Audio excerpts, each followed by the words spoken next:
ओम मंगलम मंगलम, ओम मंगलम मंगलम, ओम मंगलम मंगलम। Hello everyone, कैसे हो आप सभी लोग। उम्मीद करता हूँ आप सभी लोग बढ़िया होंगे। आज हमारा जो टॉपिक है, बोर्ड के जो इंपॉर्टेंट क्वेश्चन कौन से हैं एग्जाम के अंदर जो आपके आ सकते हैं, 80% से भी अधिक आने की संभावना है, उस सीरीज के अंतर्गत हम आज जो चैप्टर लेके आए हैं वो चैप्टर नंबर 3 लेकर के आए हैं, इलेक्ट्रिक करंट यानी कि विद्युत धारा के बारे में। कि विद्युत धारा का जो चैप्टर है उसमें से कौन कौन से हमारे जो सवाल है वो काफ़ी इंपॉर्टेंट है, जो एग्जाम के पॉइंट ऑफ व्यू से आपको उनको तैयार करना ही चाहिए, उनको छोड़ के आप नहीं जा सकते। तो उन सभी के बारे में आज डिस्कस करेंगे, ठीक है। और भी छोटे छोटे कौन कौन से सवाल बन सकते हैं वो सारी चीज़ें मैं आपको ऑरली आपको बता दूंगा कि आपको ये टॉपिक इसमें से ये इंपॉर्टेंट आपको पढ़ के जाना ही है, ठीक है। तो मैं मंगलसूत्र आप सभी का बहुत बहुत स्वागत करता हूँ आपके अपने प्यारे से खूबसूरत से अच्छे से चैनल मेंटोर मंगल पे। तो बच्चा, आज का जो हमारा जो पहला मैंने यहाँ पे लिखा हुआ है, ओम का नियम तथा सीमाएं। ओम का नियम क्या है और उसकी सीमाएं क्या है, लिमिटेशन क्या है, वो आपको देखो। ओम की सीमा पूछे या फिर आपसे कमियां भी पूछी जा सकती है या फिर उसके दोष भी पूछे जा सकते हैं, तो दोनों तीनों का मतलब एक ही है। ओम का नियम क्या है? ओम का नियम आपने 10वीं क्लास के अंदर भी बच्चा पढ़ा होगा। ओम का नियम सिंपल है। क्या होता है कि यदि हमारे पास में कोई भी एक चालक है, चालक के सिरों पर आरोपित हम विभवांतर को आरोपित करते हैं। कोई भी चालक है उसके सिरों पर हम यदि विभवांतर को आरोपित करते हैं, जैसे आपके पास में ये चालक तार है, ये आपको तार दे रखा है, ठीक है। इसकी भौतिक अवस्था स्थिर रहनी चाहिए। जब ओम का नियम हम लिखते हैं तो उसके अंदर हम लिखते हैं कि इसकी भौतिक अवस्थाएं स्थिर होनी चाहिए। यहाँ पर भौतिक अवस्था से मतलब क्या है? यहाँ पर भौतिक अवस्था से मतलब होता है कि इसकी लंबाई है वो कांस्टेंट होनी चाहिए, इसका जो अनुप्रस्थ काट क्षेत्रफल है वो बेटा कांस्टेंट होना चाहिए, इसका टेम्परेचर है वो भी कांस्टेंट होना चाहिए यहाँ पर, ठीक है। तो ये सारी चीजें यदि उसकी भौतिक अवस्था स्थिर है तो यदि हम इसके सिरों पर कोई भी विभवांतर लगा लेते हैं, अब विभवांतर लगाने का मतलब क्या होता है? एक एनर्जी देना इसको, ठीक है ना। बैटरी की सहायता से आप विभवांतर यहाँ पे लगा सकते हो। आपने क्या कर दिया, यहाँ पर एक बैटरी को लगा दिया, तो जैसे ही यहाँ पर बैटरी को लगाओगे तो यहाँ पर जो आपने ये ले रखा है चालक, इसका कोई ना कोई प्रतिरोध होगा। जब प्रतिरोध होगा तो इसमें से धारा बहने लगेगी, ठीक है ना। तो इसमें से एक धारा बहती है, यानी कि जब किसी चालक के सिरों पर विभवांतर को आरोपित किया जाता है तो उसमें से धारा प्रवाहित होती है, और यह धारा जो प्रवाहित होती है वो आरोपित किए गए विभवांतर के समानुपाती होती है। इसका मतलब क्या है? इसका मतलब यह है कि आप जितना ज़्यादा यहाँ पर वोल्टेज की बैटरी लगाओगे उतने ही ज़्यादा मान की धारा बहेगी। कम वोल्टेज की बैटरी लगाओगे कम वोल्टेज की, मतलब इसके अंदर कम धारा बहेगी। आपने भी देखा होगा, एक बल्ब की बात करें, बल्ब क्या है हमारा? एक प्रतिरोध हो गया। उसमें से आप ज़्यादा वोल्टेज की बैटरी लगाते हो तो वो ज़्यादा प्रकाश देता है, और आपने कम वोल्टेज की बैटरी लगाई होगी तो वहाँ पर उसके अंदर से बहने वाली धारा कम होती है और वह कम प्रकाश देता है। हम बोलते हैं ये तो डीम है, ठीक है। तो वो यहाँ से समझ में। अब सीमा क्या है? सीमा की जब भी हम ओम का नियम लगाते हैं तो उसकी लंबाई, इसकी भौतिक अवस्था, मतलब कहने का मतलब है भौतिक अवस्था है उसकी स्थिर रहनी चाहिए। पहली बात तो ये इसका लिमिटेशन है, सीमा है।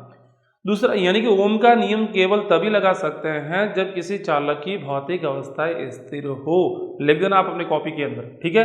दूसरा पॉइंट क्या है यहाँ पे कि यह जो अर्धचालक पदार्थ होते हैं उनके लिए आप ओम के नियम को नहीं लगा सकते। जैसे बात करें हम डायोड की बात करें या ट्रांजिस्टर की बात करें, वहाँ पर ओम का नियम लागू नहीं होता है। और जहाँ पर ओम का नियम लागू नहीं होता है, ऐसे सब्सटेंस, ऐसे पदार्थों को हम अनओमिक युक्तियाँ कहते हैं, ठीक है। और जहाँ पर ओम का नियम लागू होता है उन्हें हम ओमीय पदार्थ कहते हैं, ओमिक सब्सटेंस कहते हैं। तो ये दो लिमिटेशन आ गई। कौन कौन सी होगी? पहला लिमिटेशन कौन सा हो गया बच्चा? बोल, फटाफट बोल। पहला कौन सा हो गया बच्चा? पहला हो गया कि यहाँ पर ये ओम का नियम तभी लगा सकते हैं जब उसकी भौतिक अवस्था स्थिर हो। और दूसरा कौन सा हो गया? सीमा के अंदर लिखोगे यह अर्धचालक पदार्थों के लिए लागू नहीं होता है। तो ये हो गया ओम का नियम। फिर दूसरे पॉइंट पर है विद्युत धारा तथा अपवन वेग के मध्य संबंध। काफी इंपॉर्टेंट है यह, इसको चाप देना। Very very important, very very important, very very important. ठीक है। विद्युत धारा तथा अपवन वेग के मध्य संबंध I बराबर क्या होता है, नाइवीडी। I बराबर 2-3 बार ऐसे बोलोगे आपको याद हो जाएगा, I बराबर नाइवीडी, I बराबर नाइवीडी, I बराबर नाइवीडी। इस तरीके से 2-3 बार आप बोलोगे तो आपको रिलेशन ध्यान में आ जाएगा। इसका डेरिवेशन पूछा जा सकता है या फिर डायरेक्ट 1 नंबर के सवाल के अंदर इनके अंदर रिलेशन भी पूछा जा सकता है। N क्या होता है यहाँ पर, n होता है प्रति एकांक लंबाई में इलेक्ट्रॉनों की, सॉरी प्रति एकांक आयतन में इलेक्ट्रॉनों की संख्या, number of electron in per unit volume. Here what is the A, यहाँ पर A क्या है, A है यहाँ पे इसका क्रॉस सेक्शन एरिया है, अनुप्रस्थ काट क्षेत्रफल, इस तार का अनुप्रस्थ काट क्षेत्रफल। E क्या होता है, इलेक्ट्रॉन पे आवेश होता है, वो होता है 1.6 × 10⁻⁹ और VD क्या होता है, ड्रिफ्ट वेलोसिटी, अपवहन वेग।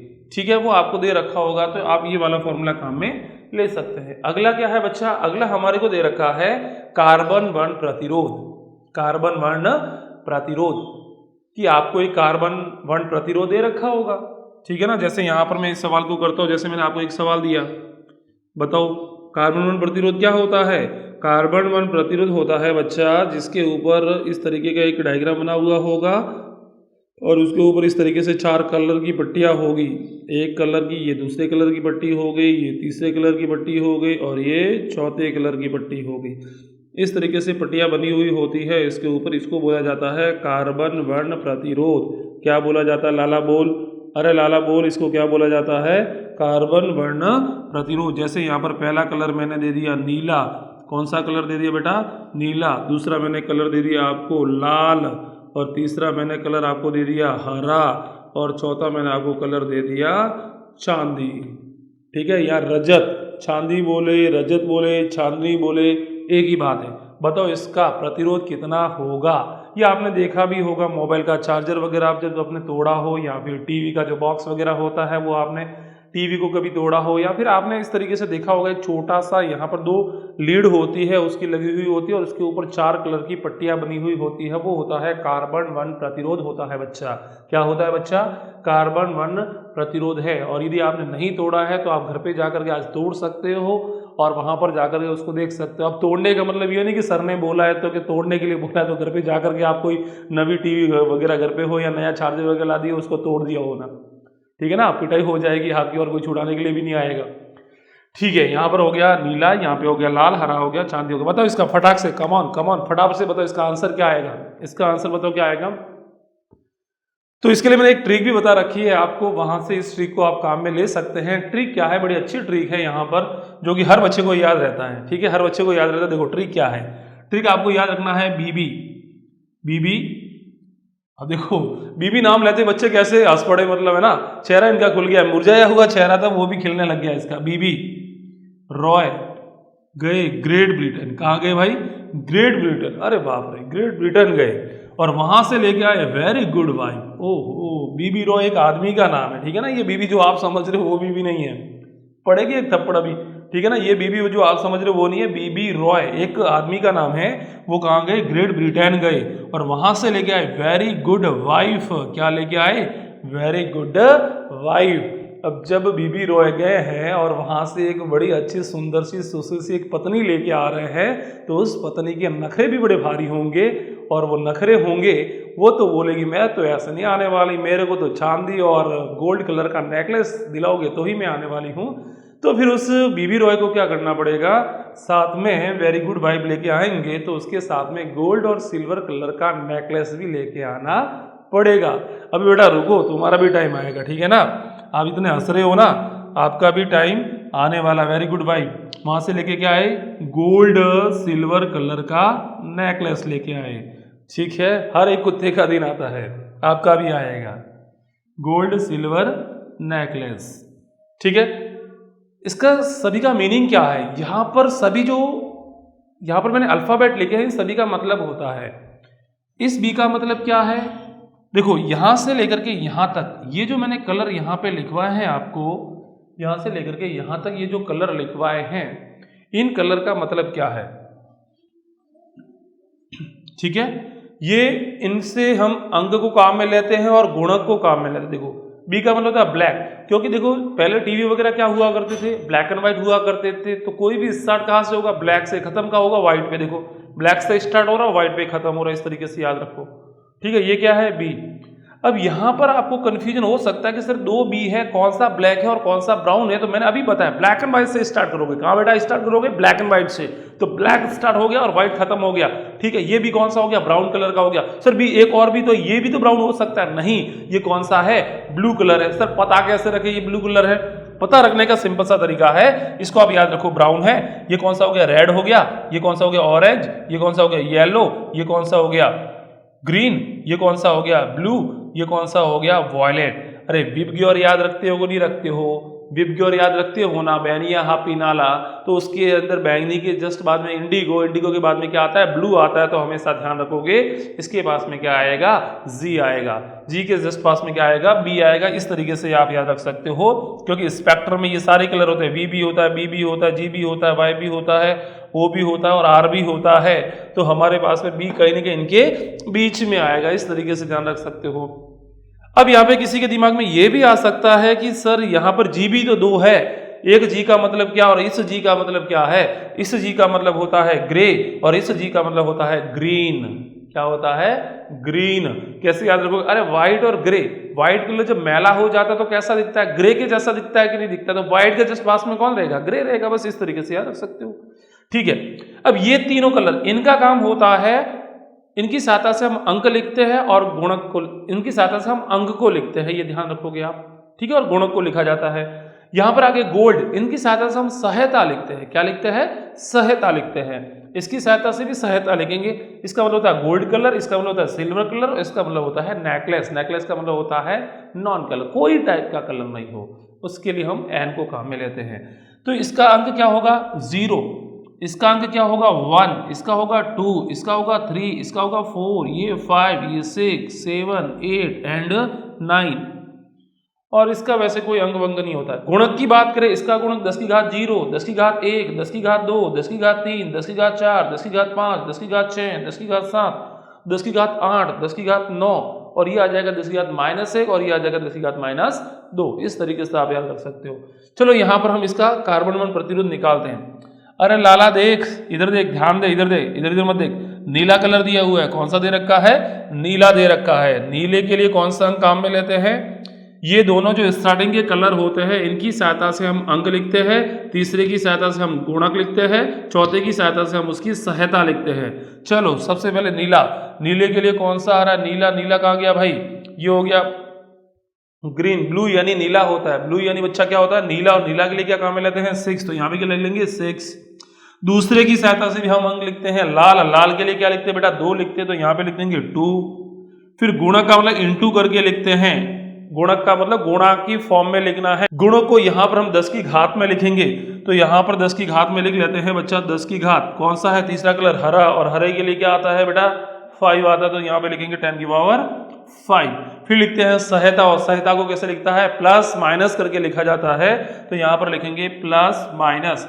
कौन सा है? चांदी, और चांदी के लिए क्या आता है? गोल्ड और सिल्वर। सिल्वर इसके लिए सहायता होती है ±5%, इसके लिए होती है ±10%, और इसके लिए होती है ±20%। कौन सा है? सिल्वर कलर है, तो क्या लिखेंगे? ±10%। ये हमारा आंसर आ गया। ठीक है बच्चा, तो इसी तरीके से आपको कार्बन वन प्रतिरोध का मान निकालना है और आपके एग्जाम में टपकेगा, सीधा सीधा टपकने वाला है ये सवाल। और बहुत सिंपल टाइप का बनता है, बड़ा हलवा टाइप का बनता है, बड़ा लल्लू टाइप का बनता है, तो आपको ये तो होना ही चाहिए। अब अगला है चालक की प्रतिरोधकता की निर्भरता। चालक की जो प्रतिरोधकता होती है वो किन बातों पर डिपेंड करती है? चलो सबसे पहले हम प्रतिरोध पे चलते हैं। किसी भी चालक का प्रतिरोध आपको ज्ञात करना है लाला, किसी भी चालक का हमारे को प्रतिरोध ज्ञात करना है, तो प्रतिरोध के लिए हमारे पास में फॉर्मूला होता है R = ρL/A, R = ρL/A। ये वाला फॉर्मूला अपन काम में लेते हैं। हमारे को निकालनी है प्रतिरोधकता। प्रतिरोधकता हमेशा ध्यान रखोगे 2 फैक्टर पे डिपेंड करती है। प्रतिरोधकता केवल 2 फैक्टर पे डिपेंड करती है। एक तो फैक्टर पे डिपेंड करती है टेम्परेचर पे। किसी भी चालक का, यदि देखो यहाँ से सवाल क्या बड़ा इंपॉर्टेंट बन सकता है कि किसी चालक का टेम्परेचर बढ़ाने पर, ताप बढ़ाने पर प्रतिरोधकता पर क्या प्रभाव पड़ेगा? तो चालक का टेम्परेचर बढ़ाने पर प्रतिरोधकता है वो बढ़ती है तथा चालकता है वो घटती है। लेकिन हम अर्धचालक की बात करें, अर्धचालकों के अंदर क्या होता है? आप टेम्परेचर टेम्परेचर को बढ़ाते हो तो उनकी प्रतिरोधकता है घटती है और चालकता है वो बढ़ती है। याद रखेगा बच्चा, याद रखना है आपको बच्चा कि चालक और अर्धचालक दोनों के अंदर जो होता है वो उल्टा रिलेशन होता है। चालकों में प्रतिरोधकता बढ़ती है और चालकों में चालकता है वो प्रतिरोधकता है वो घटती है। याद रखोगे आप।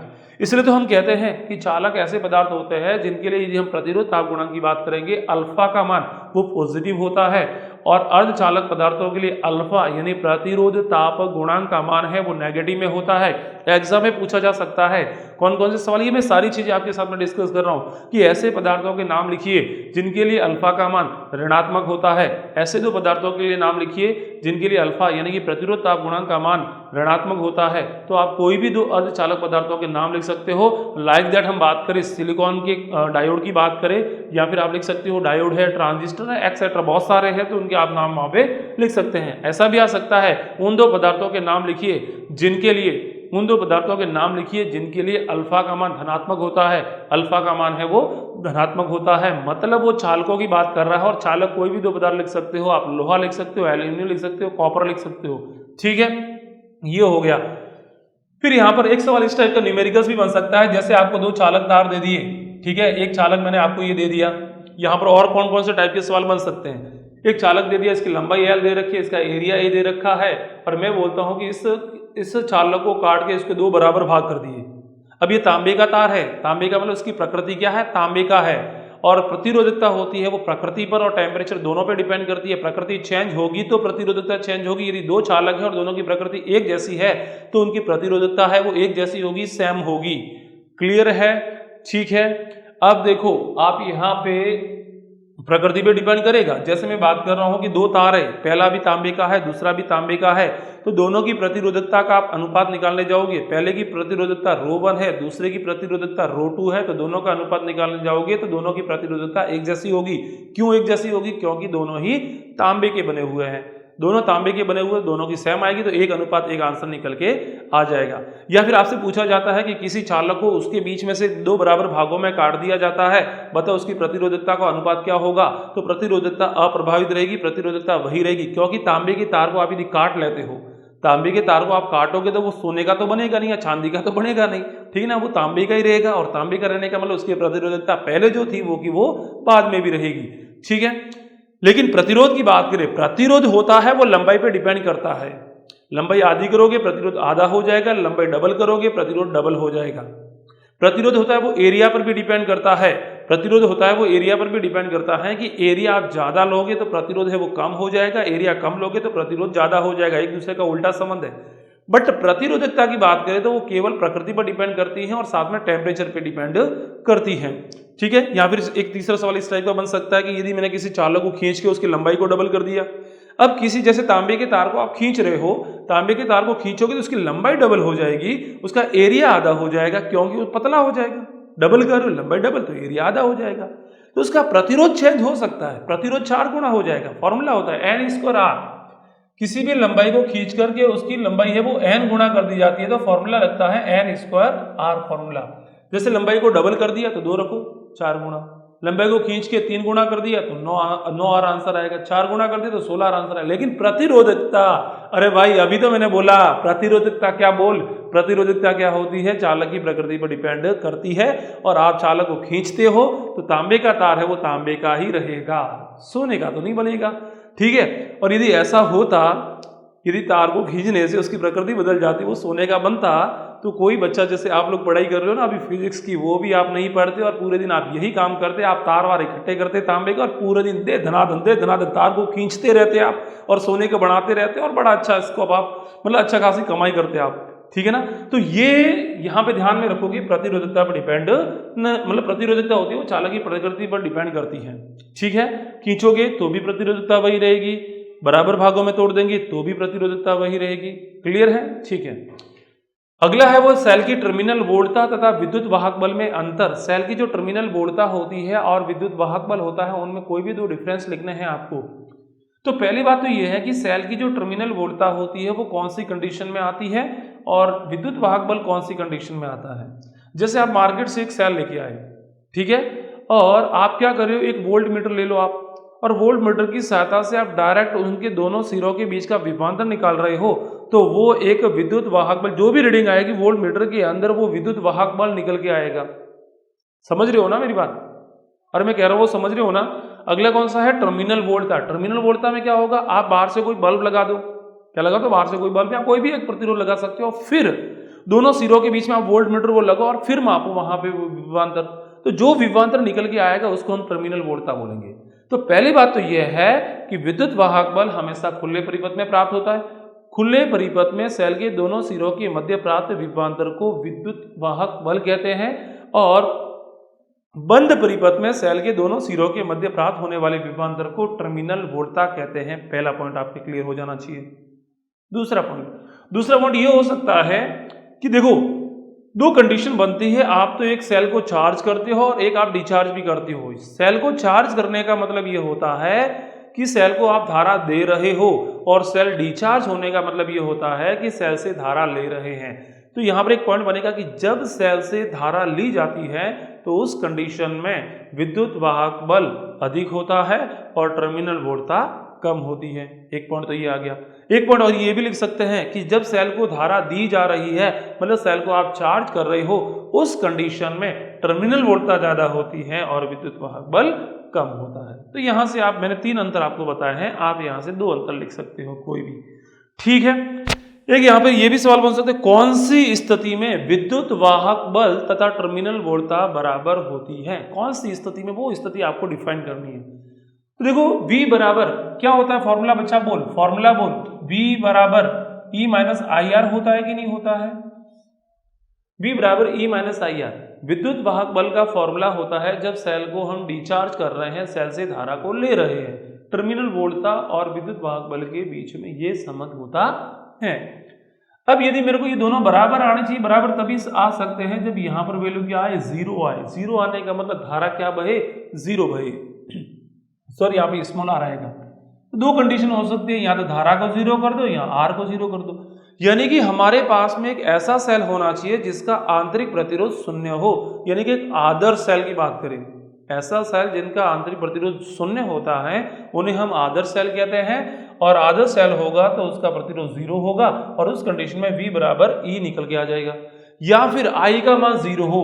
I का मान 0 तभी आ सकता है जब सेल खुले परिपथ में हो, या फिर एक अनंत प्रतिरोध आपने बाहर से जोड़ के रखा हुआ हो, लोड प्रतिरोध है वो बहुत ज्यादा प्रतिरोध का हो।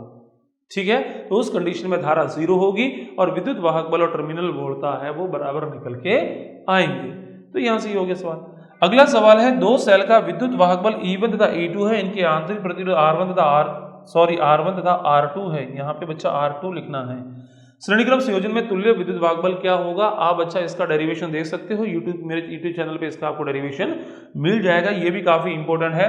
तो एक तो ये वाला वेरी वेरी इंपॉर्टेंट हो गया, एक ये वाला वेरी वेरी इंपॉर्टेंट हो गया कार्बन 1 प्रतिरोध वाला, और ये भी एक वेरी वेरी इंपॉर्टेंट हो गया। ये वैसे तो मैंने बहुत इंपॉर्टेंट लिखा, लेकिन इसमें से भी ये वेरी वेरी इंपॉर्टेंट है।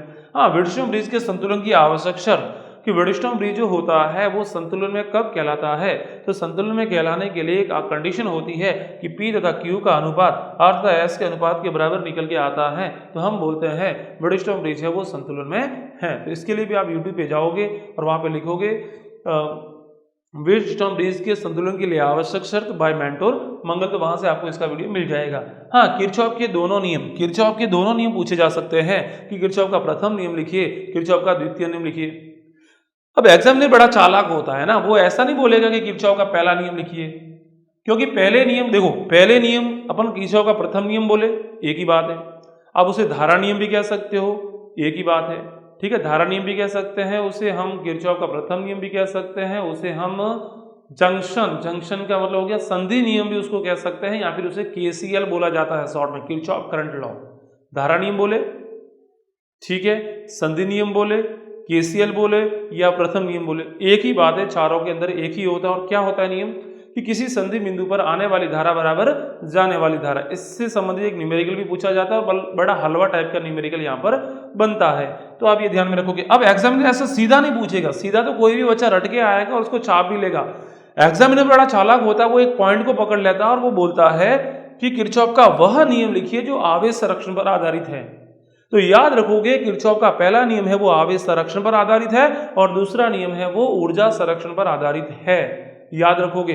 तो पूछा जाए कि आवेश संरक्षण पर आधारित किरचॉफ का नियम लिखिए, तो आपको पहला नियम लिखना है। और पूछा जाए कि किरचॉफ का वह नियम लिखिए जो ऊर्जा संरक्षण पर आधारित है, तो आपको दूसरा नियम लिखना है। और दूसरे नियम का क्या और भी क्या क्या नाम है वो भी ध्यान में रखोगे।